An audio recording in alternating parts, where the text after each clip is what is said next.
दुआ कभी साथ नहीं छोड़ती और बद्दुआ कभी पीछा नहीं छोड़ती।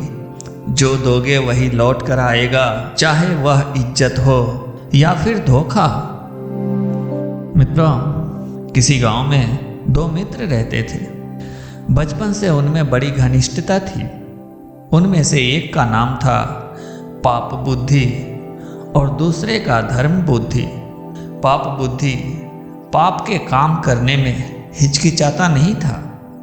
कोई भी ऐसा दिन नहीं जाता था जबकि वह कोई न कोई पाप न करे। यहाँ तक कि वह अपने सगे संबंधियों के साथ भी बुरा व्यवहार करने में नहीं चूकता था।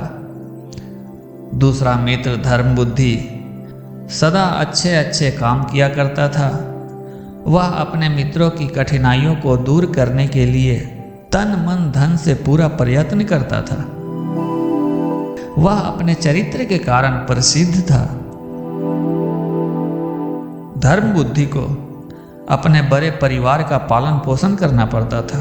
वह बड़ी कठिनाइयों से धनोपार्जन करता था। एक दिन पाप बुद्धि ने धर्म बुद्धि के पास जाकर कहा, मित्र, तूने अब तक किसी दूसरे स्थानों की यात्रा नहीं की, इसलिए तुझे और किसी स्थान की कुछ भी जानकारी नहीं है। जब तेरे बेटे पोते उन स्थानों के बारे में तुझसे पूछेंगे तो तू क्या जवाब देगा? इसलिए मित्र, मैं चाहता हूं कि तू मेरे साथ घूमने चल। धर्म बुद्धि ठहरा निष्कपट। वह छल फरेब नहीं जानता था। उसने उसकी बात मान ली। ब्राह्मण से शुभ मुहूर्त निकलवाकर वे यात्रा पर चल पड़े। चलते चलते वे एक सुंदर नगरी में जाकर रहने लगे। पाप बुद्धि ने धर्म बुद्धि की सहायता से बहुत सा धन कमाया। जब अच्छी कमाई हो गई तो वे अपने घर की ओर रवाना हुए। रास्ते में पाप बुद्धि मन ही मन सोचने लगा कि मैं इस धर्म बुद्धि को ठग कर इससे धन को हथिया लूं और धनवान बन जाऊं। और इसका उपाय भी उसने खोज लिया। दोनों गांव के निकट पहुंचे। पाप बुद्धि ने धर्म बुद्धि से कहा, मित्र, यह सारा धन गांव में ले जाना ठीक नहीं है।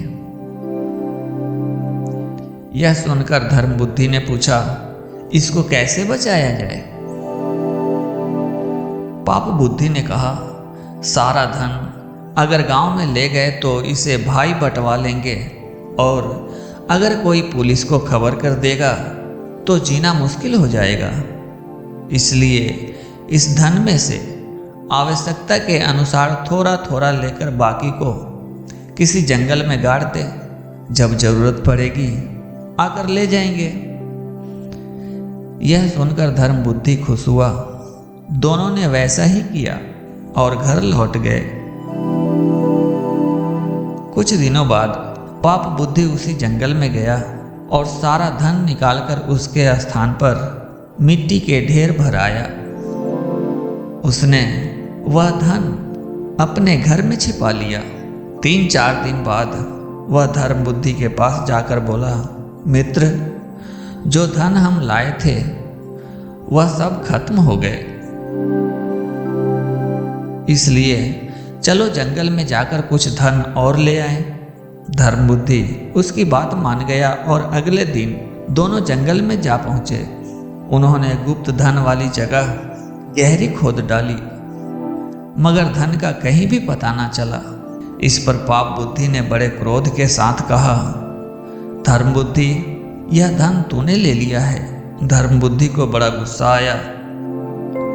उसने कहा, मैंने यह धन नहीं लिया है। मैंने अपनी जिंदगी में आज तक ऐसा नीच काम कभी नहीं किया है।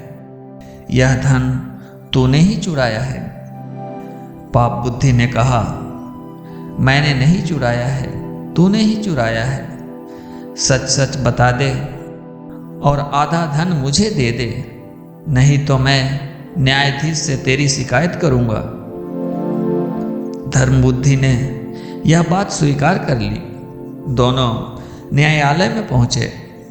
न्यायाधीश को सारी घटना सुनाई गई।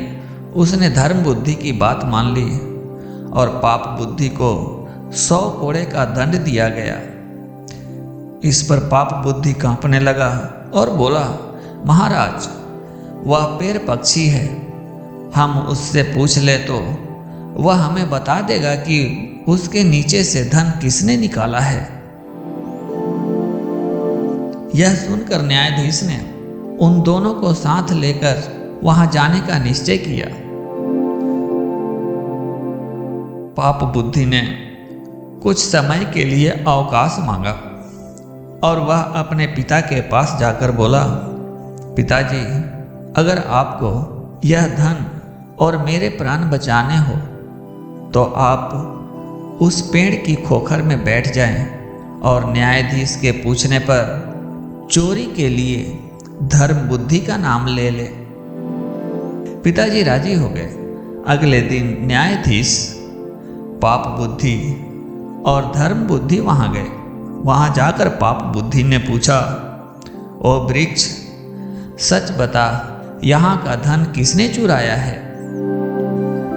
खोखर में छिपे उसके पिता ने कहा, धर्म बुद्धि ने। यह सुनकर न्यायाधीश ने धर्म बुद्धि को कठोर कारावास का दंड देने के लिए तैयार हो गए। धर्म बुद्धि ने कहा, आप मुझे इस वृक्ष को आग लगाने की आज्ञा दे। बाद में जो उचित दंड होगा उसे मैं सहर्ष स्वीकार कर लूंगा।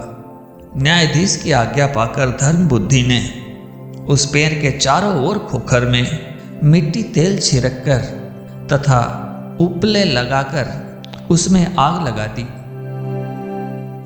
कुछ ही क्षणों में पाप बुद्धि का पिता चिल्लाया, अरे मैं मरा जा रहा हूं, मुझे बचाओ।